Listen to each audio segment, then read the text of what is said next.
Good morning. I am doing just a long overdue video in general. Child, life has been lifing, and I've really been wanting to like share and document lifing because I'm learning so much about myself, about the world, and especially just about God's promise for me in my life. And so yeah, I am embodying Lady T, who I have now deemed my alter ego. And Lady T is when I am showing up as my best me. It's when I'm confident.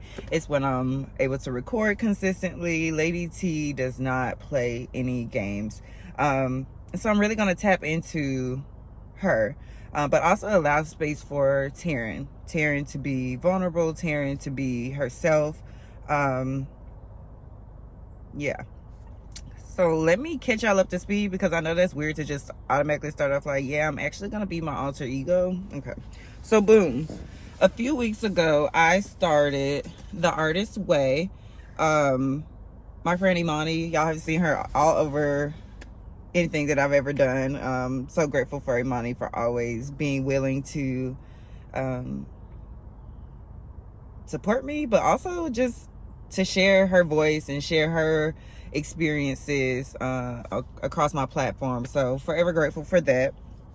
But we started The Artist Way just because as creatives, like, we get so caught up in, number one, people pleasing, and it's just so easy to lose yourself while trying to do all the things. When I think about my life over the past, I guess, 5-ish years or so, like, I've graduated college, I've gone to law school, accomplished these really big things, but it's still like very anticlimactic. Right now, I am back in Atlanta. I am living with my parents proudly and doing what I have deemed to be a radical reset. And this radical reset,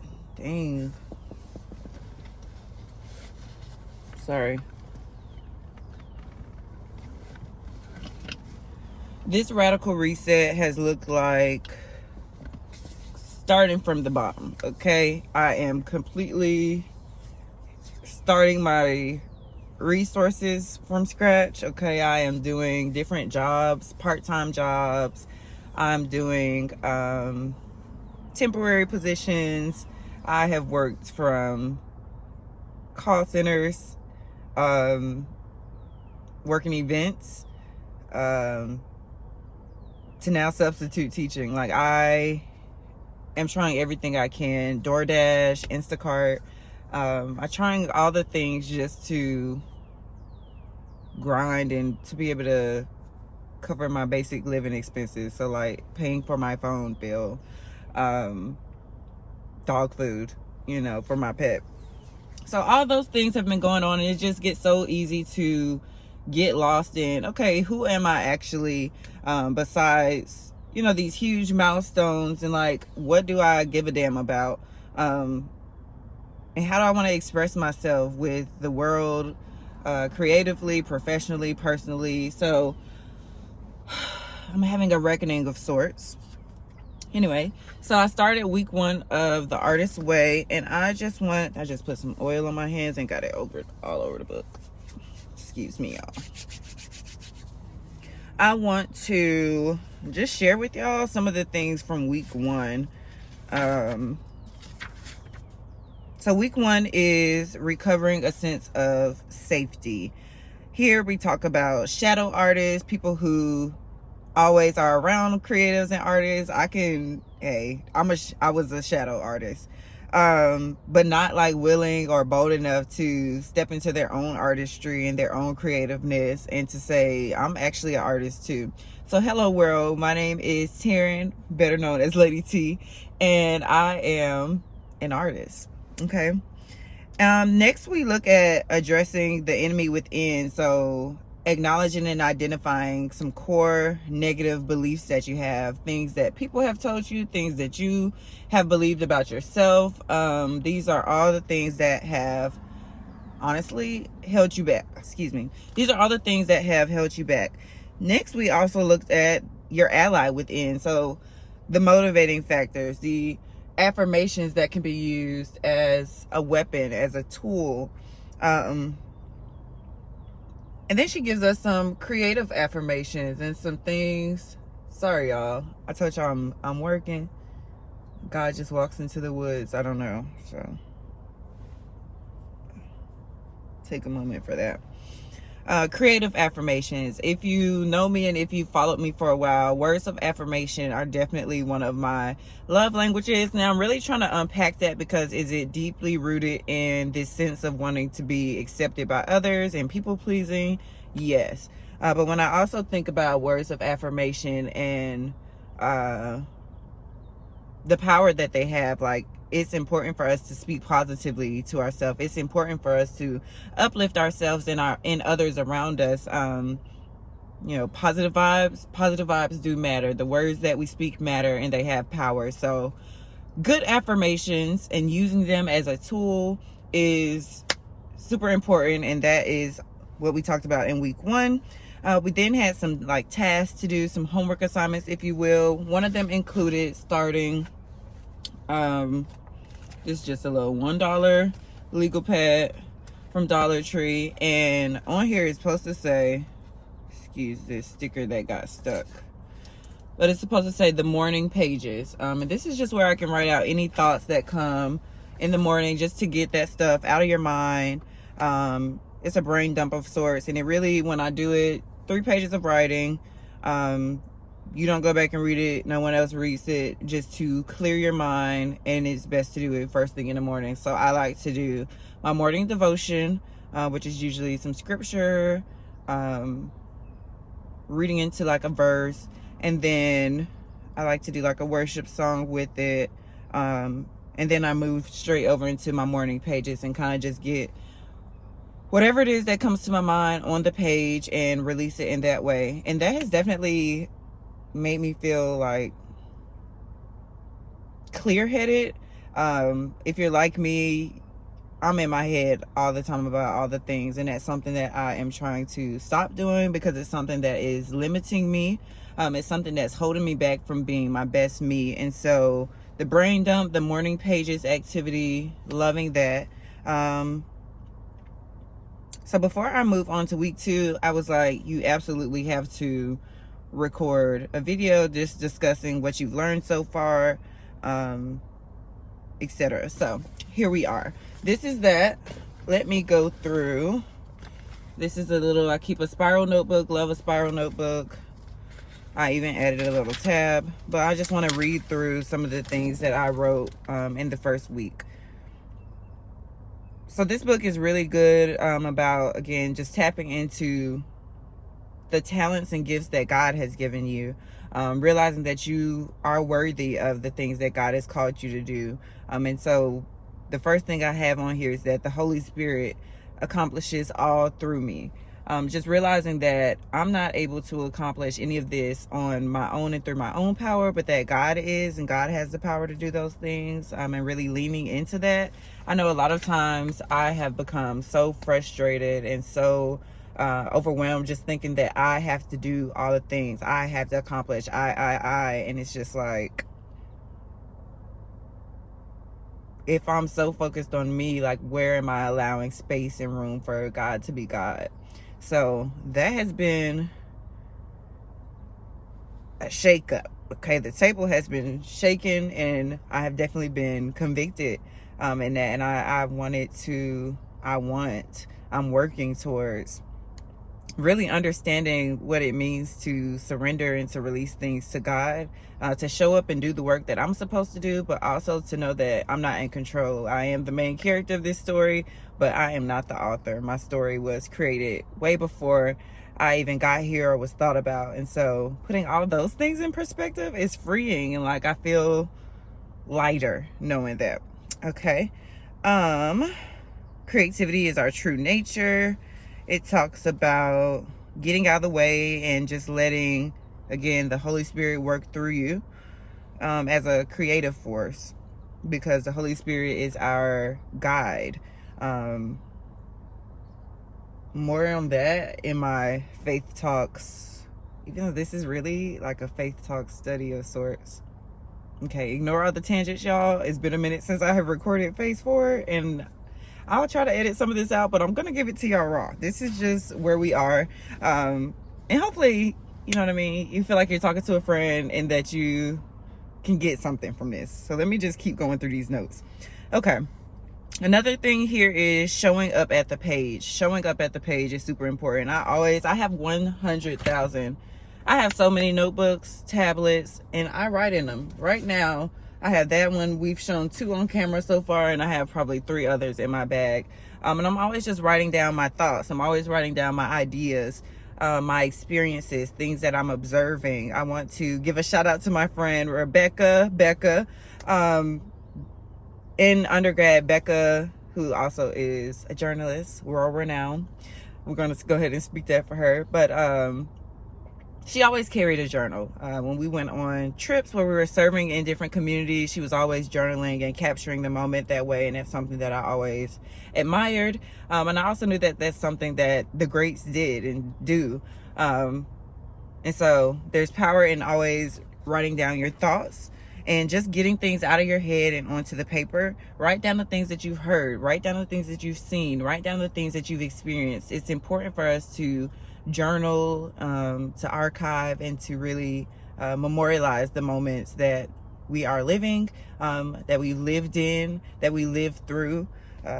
Writing and creative expression is a way that we can see, you know, what the times look like, where we're going, where we've been, and where we want to go. So that's that. Then they talked about in the book, well, Julia Cameron, she talked about personal accountability. Again, all this is a reckoning, because it's like, okay, this is what I've been doing. This was hasn't worked. Giving yourself grace on that, like, that's cool, but acknowledging, like, I want to do something different. I want to be different. And again, understanding that you are a channel, that the creative expression, again, is a reflection of your experiences, of things that you've heard, things that you've seen, all those. And then again, why I had to come here to do the recording was because teach what you're learning. Get out of the way. Okay, like, I don't look great, but my hair is done enough. My face is looking fine, and the lighting is good. I have the tools. I have a phone that I can record with. I have my notes I can literally read off of. Get out of the way. Again, let the Holy Spirit work through you so that you can share what you're learning. And then this is what I really like: accumulate pages, not judgments. And I just had to sit there for a minute, because we listen and we don't judge, but we do write it down. And if you know me, I'm gonna write it down. Like, I'm keeping an ongoing list all the time. My friends always laugh at me about that. Okay, and let's see. So then we get into some basic principles, which was good. Just talking about how God encourages creativity. Thinking about how, as a child, you know, you think as a child, you act as a child. But sometimes it's really good to tap into that childlike faith, to tap into that childlike imagination. Lately, I have been watching shows that I really enjoyed growing up. So That's So Raven, Living Single, Different World. I recently started watching Hannah Montana again, and it's just to, like, tap into who I was growing up, tap into, you know, things I used to like to wear, different technology phones we had then. Looking at those on video and just the different things that we said, like tapping into who I was as a child, just to heal my inner child, but also to, like, be creative and to let loose and be free in that. Let's see what else. And then it talks about, like, a spiritual electricity, which is, again, letting the Holy Spirit flow through you. And by doing that, you're able to transcend your own limitations, which is powerful. I just started listening to an audiobook about the power of an alter ego. Let me get the actual title so that I can give it to y'all. The Alter Ego Effect, The Power of Secret Identities to Transform Your Life by Todd Herman. Okay, that's what I am currently listening to, reading. And yeah, when you are tapping into that other person, that alter ego, and allowing God to really flow through you, like, you get out of your own way. Like, yes, I'm nervous and uncomfortable with sitting here recording, but like also at the same time, I'm not. Like, I don't know. Okay, let's keep going. So for the 12 weeks, just working through this, what's called creative recovery.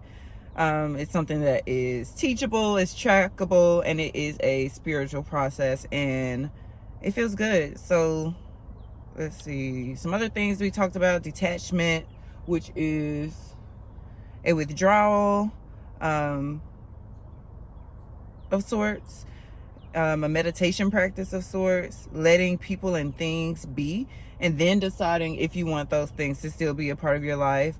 And then this is something that I've always struggled with, again, going back to the people pleasing, and ultimately at its core, it's just the fear of rejection, and wanting to be accepted by others. Rejection is always redirection to bigger and better. That's something that was noted here and something that I wrote down, because I have experienced a lot of rejection just over the past 6 months. If I really showed y'all the amount of job rejections that I've received, like, you probably would cry. But I know that it's bigger and better out there for me, and I know that the things that I'm supposed to get, I do get, even when it hurts. But like, at the end of the day, it's not personal. It feels personal, but it's not. It's just, everything is business. Okay. This was a good one. Everything is falling apart to come together in a way that you can't fathom. Several things there. Everything is falling apart. Raise your hand if you felt that. Because I'm like, wow, like, when we're thinking about rejection, when we're thinking about everything feels like it's falling apart and so many different pieces are moving, and it just feels like you kind of can't get a grip on anything. It's because you're not supposed to. Okay, you're supposed to focus and put your energy towards what you can control. I can control what time I wake up. I can control the things that I'm putting in my body. I can control my thoughts. Like, those are things that I can control. Whether how other people choose to act and react, things like how people see me, none of that is stuff that I can control. And so release that and understand that, every single thing is happening as it should, when it should, how it should. And there's just so much work going on behind the scenes that God is doing that we can't fathom, all the things that he has for us. So that was a word for me. Let's see. Then, so we talked about the morning pages, which is what you'll do in the mornings. Again, I like to pair it with right after my devotional time. So I've already, in a way, spent some time nurturing my spirit before I even release kind of whatever thoughts I have left, negative, positive. The morning pages is the place for that. But then there's a dedicated time for dating yourself as an artist. It's called the Artist Date, and it is just where you spend about 2 hours each week doing something creative. So for me, I love a good documentary. I really like museums. I love dancing. I love theater. And so I am thinking of ways that I can interact and engage with those spaces for my artist dates, whether that's like attending a play or going to a museum, or like maybe editing a video, sitting and recording a video. These are all ways that I am gonna dedicate myself to dating me, and to dating and nurturing me as the artist. So love that. Next, we talked about the logic brain versus the artist brain. I am a lawyer, and so that is a very logical profession, but like, I'm also an artist, right? And so trying to merge the two looks crazy to everybody else. I'm always like, oh, like, yes, I'm a lawyer. I'm really interested in intellectual property. I'm really interested in constitutional law and civil rights and making sure that we are able to protect and advocate for ourselves using the law. Like, that's that part. But I'm also a creative. Like, I love music, I love dance, I love events where we can engage as a community. I love free things, I love sponsorships, you know what I mean? Like, those are both parts of me, the logic and the artist brain. So our logic brain is a brain of choice. It's something that's kind of linear, and it's what we use as a means of what? Survival, okay? And our artist brain, she's an inventor, you know, she's kind of free.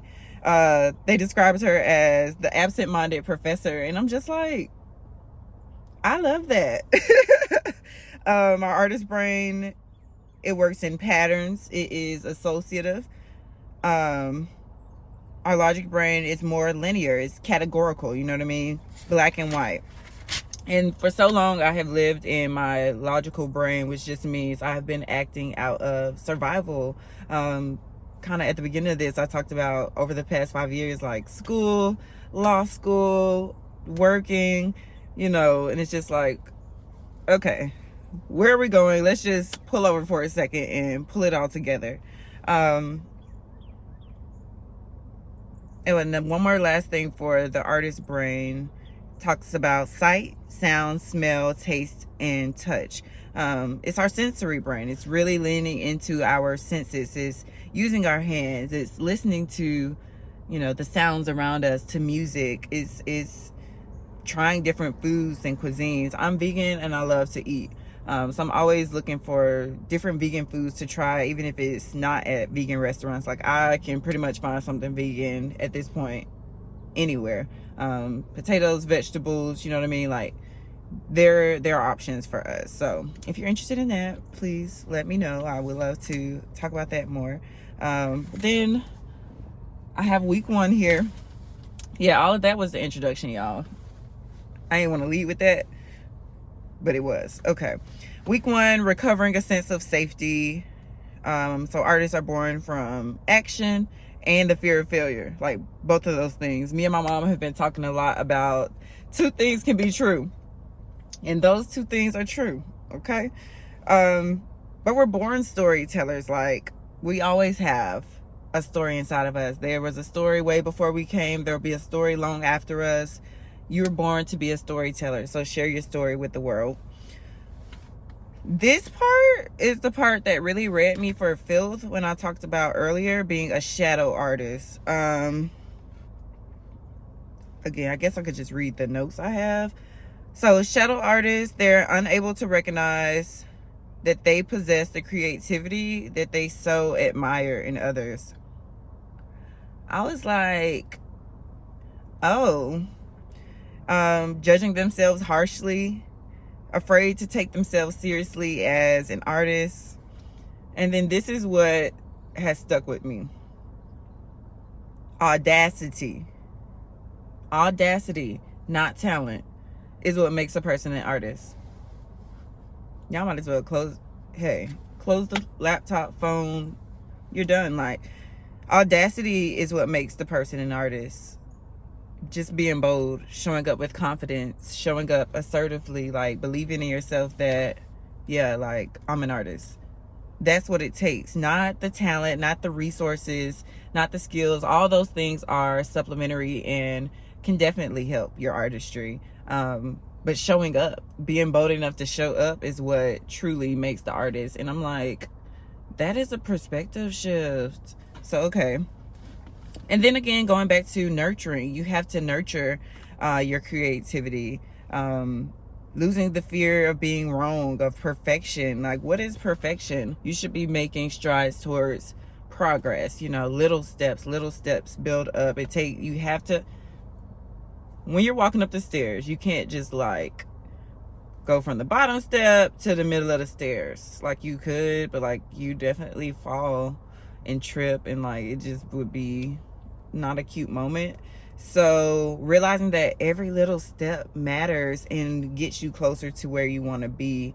Those little steps, those in-between moments, those transition periods, like what I am currently in, are those things that help you to become. So nurture that. Nurture these in-between moments. Nurture time where you just allow yourself to be free, to be creative. Free and freedom is something that is definitely very important to me, and why I am leaning into this process of creative recovery. So, all right. So give yourself permission to be a beginner. Here we talked again about core negative beliefs. A lot of these stem from cultural negatives. So parents, religion, culture, friends, teachers, community. All right. Those are things that over time you just start to believe about yourself, about others. And here's what we can do. We can confront those. Beliefs are not facts. And core negatives, like those core negative beliefs, keep us scared. They keep us stuck. But there is a cure for that. And those are positive affirmations and positive beliefs about yourself. So some examples is literally just changing the language. So here they have crazy, instead sane. I'm sane. I'm broke, I'm solvent. I have funds. I am able to take care of my needs. Irresponsible, responsible. And then this one says born and not made, discovered and recovered. I like that. Okay. And then it gave some really good affirmations that I had to even just speak over myself. It's possible to be an artist and to be romantically fulfilled and financially successful. It's possible to be an artist and to be romantically fulfilled and to be financially successful. I have always struggled with the belief that I've had to choose I have to lose myself so that I can make this relationship successful. I've done that so many times. I've uprooted my life for trying to make a relationship work. And as a return, I have struggled financially. The consequence of giving my all to a relationship and just trying to be that best partner caused me to lose myself and to really put myself in a bad financial space that I am still just trying to recover from. But those are lessons learned along the way, and I'm getting to a place I'm not feeling guilty. I'm not feeling ashamed of that, and it's just it's a part of my story. But that's why this affirmation is important for me. I'm able to be an artist. I'm able to be an entrepreneur, a businesswoman. But I'm also able to be romantically fulfilled. I'm also able to be financially successful and stable and solvent. So all those things can be true at once. Love that. Had to share it. Affirmative weapons, again, deepening, getting really into our ally within, realizing it takes audacity, not talent. I deserve love. I deserve fair pay. I deserve a rewarding creative life. I'm competent and confident in my creative work, all those things. And then it gave us an exercise. So writing down the negative things that maybe come to mind, why do you think that you can do that? Those are negative things that I've heard people say to me. Those are things that people that I was close to have said to me, and that stuff distorts. It messes with your mind. It messes with your self-esteem. And it's actually, you know what? Why do I think that I could do that? Maybe that is a little far-fetched, but no. Other things that I've heard, try a more practical career. I'm in law, so it's okay, that's practical. That seems to be a straight and narrow career, but I'm not going to be a traditional lawyer. I already know that. I'm also an artist, so I care about creating films. I care about really telling the stories of Black folks and Black women specifically. And so I want to get into writing for TV, film, documentaries, and on the legal side of that, contracts, copyrights, trademark, things like that. But it's weird. It's hard to explain that to other people, but it's also just again, doesn't matter. Stop trying to explain yourself. Stop trying to be accepted. So that's something that I'm reframing. Some other negative thoughts that I have, you don't have the money or the network. Those are things that my enemy within tells me. And it's like, that's just not true. Number one, you literally have the network, and you have so many other resources around you. Even though, like, I don't have the money to be in a podcast recording studio or whatever, girl, we finna record this video in the car because it's real, it's authentic, it's where I'm at. And it's just like, use what you have. If you're not even using what you have, just a bunch of talk, no action. And I hate that. Okay. Other things like you're not pretty enough or you're not light enough, those are things that I feel like I've heard and seen from the culture. Those are things that I've heard and seen from family. I come from a Southern family. Coming from a Southern family, not that far removed from slavery, not that far removed from things that Black women have had to do for survival, to take care of their families. Anyway, all that to say, my great grandma super light skinned. Okay, so like her kids light and brown, and I'm brown skinned too.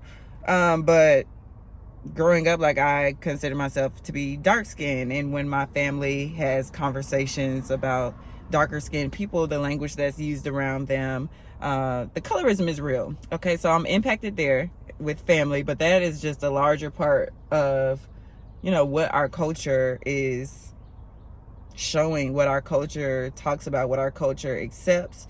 When we're looking at colorism, I think about so many TV shows, I think about politics. Like, people don't realize, I think about the effects that it can have on your health, the impacts it can have on your health, being a darker skinned person. Those are all things that have been studied. Those are all things that have been proven. And those are things that I experience as a dark skin, a brown skin, Black woman. There's no way that I could show up in the world where people wouldn't think that I was Black.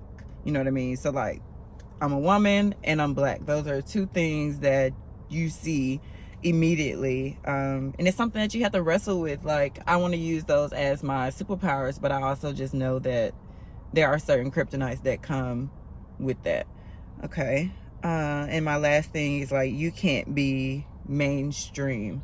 Again, just because I feel like I'm not the trendy girl. Like, I'll wear a wig, or like I'll have my nails, eyelashes.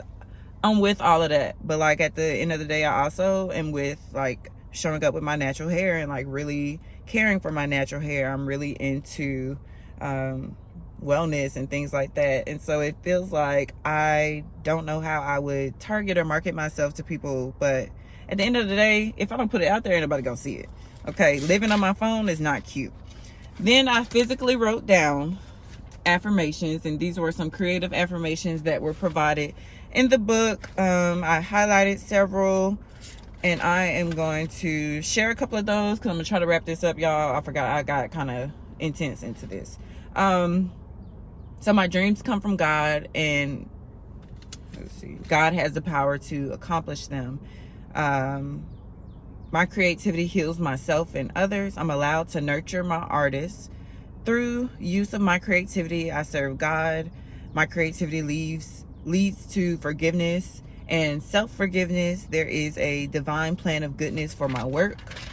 I'm willing to use my creative talents. I'm willing to learn to let myself create. I'm willing to let God create through me. And then I have a page of post-its here where it just talks about, it's called the Monster Hall of Fame, and it's just a couple of specific eras or time periods or incidents that happened in my life where I started to believe those negative beliefs. So I have some things from early childhood. Again, I just talked about colorism. That was a huge one. That was in school. That was in my family. That's in our larger culture. That's something that has impacted me. I talk about middle school. I really struggled with my self-esteem. I was bullied. I talked like a white girl, you know what I mean? Like, I had super hairy legs. I'm a hairy person. That was something I was super self-conscious about. But I worked through those things in things like cheering and dancing, where I learned to be happy and proud in my body. I learned to be physically strong. And let's see, high school, again, really just working on that self-esteem. You change so much in middle and high school, and your hormones are raging. And so just forgiving myself for things that I have accepted. and moving past that and just like, LOL, no. I forgive you for being that girl. However, she's done. Okay, you know what I mean? Like, no.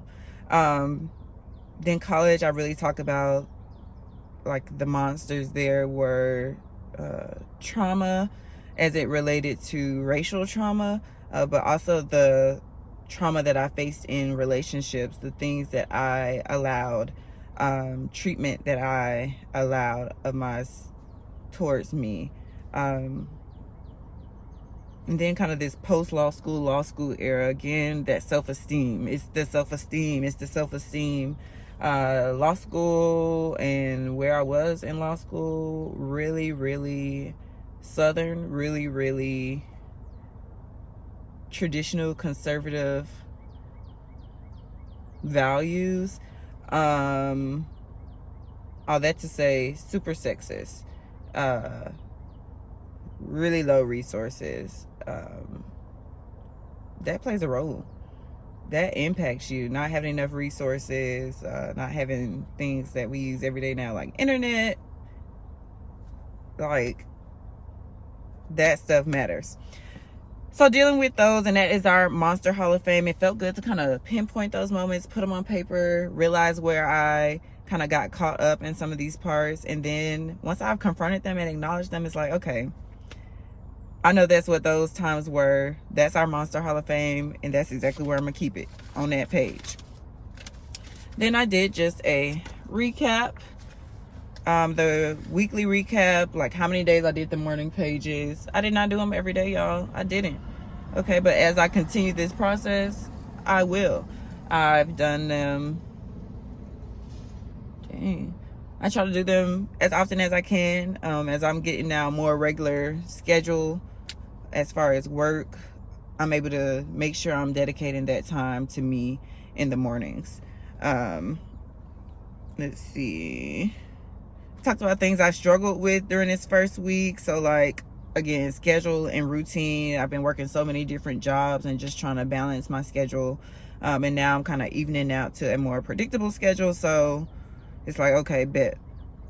This is my schedule, so I know when I can kind of block off times for my devotional morning pages time. I can block off time to do like video recording and editing. Just really trying to, again, tap into Lady T and being the best version of myself, and not being a shadow artist anymore. Like, girl, hold on, y'all. So sorry. Okay. I talked about using the new affirmations, so affirmations that were just provided by someone else, and speaking them and reading them and writing them. That helps me to reframe negative thinking, and even the part about just pinpointing where some of these negative thoughts and negative core beliefs stemmed from. And I like to describe it as, you know, getting to the root of it. Like, that has been powerful. Yeah. So I was just talking about getting to the root of, like, where some of our negative thinking, where some of our negative core beliefs come from, confronting them, and then deciding I'm about to move forward. Like, I'm not going to let that stuff hold me hostage anymore. If you are interested in joining me, if you are interested in joining me, as I work my way through the Artist Way, I will be leaving a link below, so that you can purchase a copy. And then I would just love to be in conversation with y'all as you radically grasp what's holding you back and deciding, actually, I'm going to take my power back and move forward. So that is all, y'all. Thank you so much for tuning in to this Carside Coffee Chat. Still going with that, I see. And I'll see y'all next time. Bye. Coffee with me in the car. I don't know. I kind of want to swing that. First I'm going to start with a little Carmex. I don't know if it's recording or not. Okay, it is. Okay. Good morning, y'all.